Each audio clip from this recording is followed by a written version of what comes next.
6:24 past. Now, before the snow comes for good, it's a good idea to get your car winter ready. So this morning, Ansley Watson is at Fry Chevy in Marquette to tell us more about how to do that. Good morning, Ansley.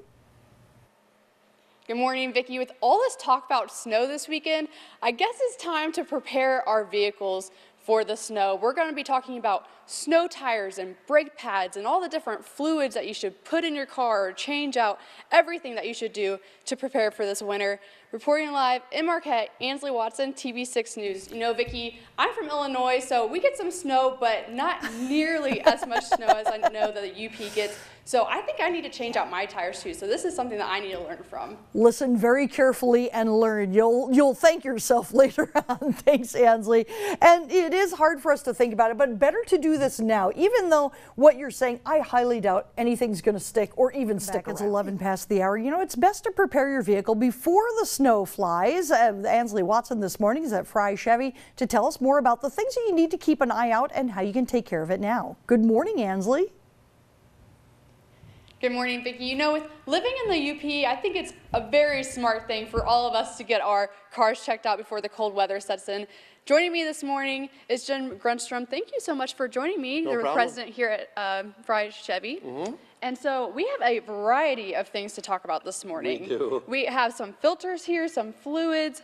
What should we get started with first? Well, let's start with the fun one from this morning, and that's the filters, okay?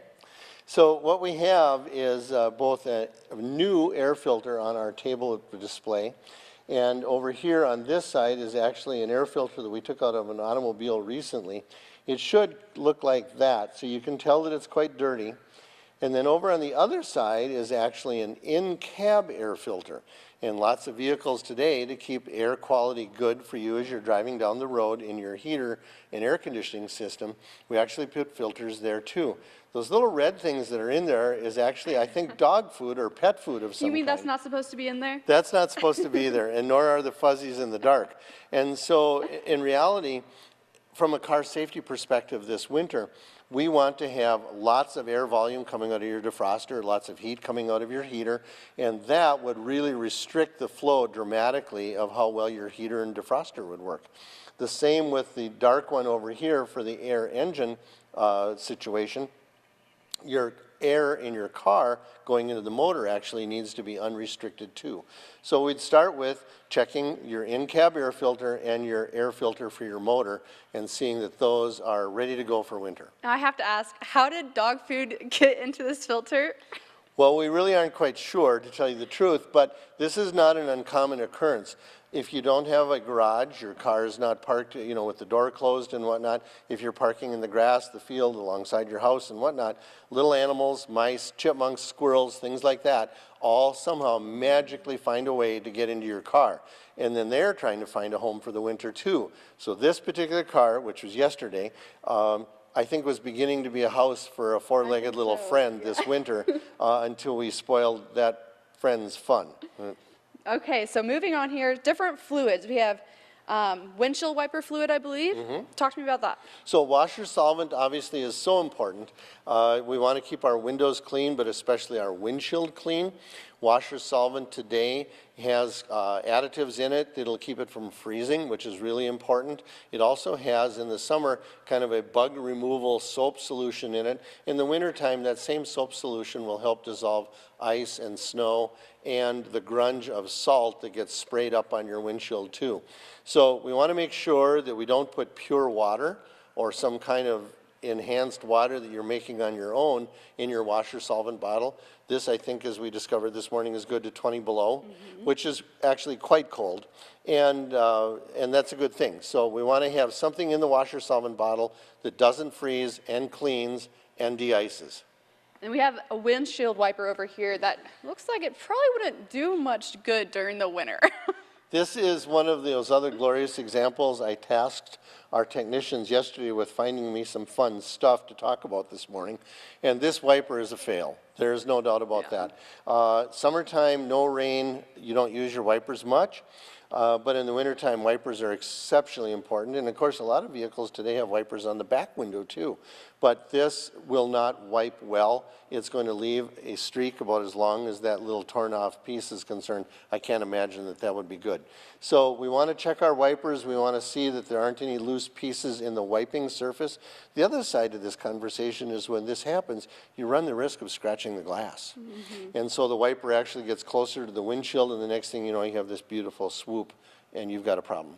All right, thanks, Jim. Stay with us. We'll talk about those famous snow tires that I think we all should probably look into, and some brake pads that you might need to check up on. Reporting live in Marquette, Ansley Watson, TV6 News. All right, thank you very much, Ansley. And I know that it sounds a little bit early to be doing this, but really not that. It's 45 past the hour. Okay, cold weather is tough on everything. We do what we can to get ready. We get our cars, our homes all ready to go, and we also have to make sure we take care of our cars too, because they get us through some of the worst weather that is out there. So this morning, Ansley Watson is at Fry Chevrolet letting us know about what we have to take care of on our vehicles. Ansley?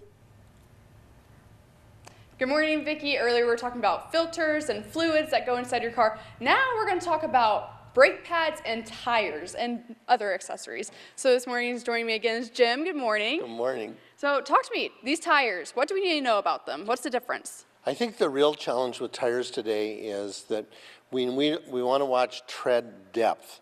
And then what we have here is an example of tread design.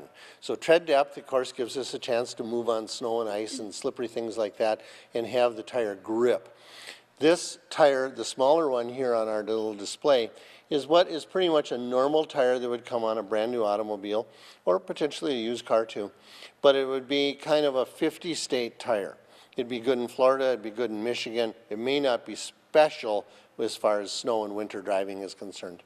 The one next door to it, is a brand name Winter Force, but the key is the difference in the tread design. And as you zoom in on it, you can see all the microscopic little slits and cuts in it, the different edges and the different angles that the tread is lined up on. And that's what gives us the grip and the braking ability. So we want it to shed water. We want it to grip on snow and ice as much as possible. And so we are getting back to people who are trying to be frugal with their budgets, buying front-wheel drive cars and actually putting winter tires on them in the winter up here in Upper Michigan. So it's not unusual, and we have lots of customers that are doing that now, that are putting a separate set of tires like mom and dad, grandma and grandpa used to do on the back of their car. We're now putting winter tires on a front-wheel drive car. And it really is best when we put all four on, because then we get the braking all matched up too. So a complete set of different tires in the winter as compared to summer for the situation and weather that we have in central Upper Michigan. And so people are putting these on right now. Correct. And when would be a good time to take them off, I guess, when the snow is all gone? Yes. Generally speaking, the more the grip of the tire, the softer the rubber. So it's going to wear prematurely on bare pavement all summer long. So if you have the luxury and the budget to be able to do this, your best driving will be to put winter tires on during the winter, maybe Halloween to Easter, and then from Easter back to Halloween, go back to your normal summer tires, so to speak, that will be great as far as highway travel is concerned, and we won't have to worry about the slippery weather. All right. Okay, now let's look at these brake pads you were showing me earlier. Yep. This one right here, this was a new one, correct? Correct. So braking obviously is something that we really want to be cautious of. Tires are a big part of it, but so are your brakes. The one in my left hand here, this one is a brand new brake pad. This one is a very well used one, and you can see very closely that the brake wear material that the brakes actually use to stop the car is a wearable thing. We also have this luscious one who actually was used to the maximum, and there is no longer any brake material left. So actually it's the steel, you can see where the rivets were that held the brake material onto the brake pad. And so we want to look in winter driving especially that the customer's brake pads or brake shoes have the ability to actually stop the car. This would be clearly an indication if you hear that nasty high-pitched screeching noise, that's the brake wear sensor telling you that you wore out your brakes. So if you hear that noise intermittently or permanently, it's definitely time to find a service facility and get your brakes looked at. Okay, now we have this nifty little contraption right here. I had no idea what this was, but this thing's kind of neat. Talk to me about this. Well, this is what we would used to call a snow broom, and for all intents and purposes, it does the same thing, but I would caution people that are using the floor broom for their garage floor on their car paint, or their glass for that matter. Brooms have a habit of picking up dust and dirt and it clings to the broom bristles. This is kind of a foam material. It's to a certain degree it's flexible, but it has a sealed coating on it. It keeps dirt from attaching to it, which would scratch your paint. Automobile paint today is generally a two-part paint. It's a base coat, which is the color, and a clear coat, which makes it look like that gorgeous wet finish. Well, that wet finish coat is very scratchable. So compared to your arm and snow going up your sleeve and all those kinds of things as you're trying to make sure that you can see well from your car, something like this would be a really good thing. They're probably about the price of a normal floor broom, but this would be much better for your paint. All right, thanks, Jim. Reporting live in Marquette, Ansley Watson will be back with more of your TV6 Morning News after the break.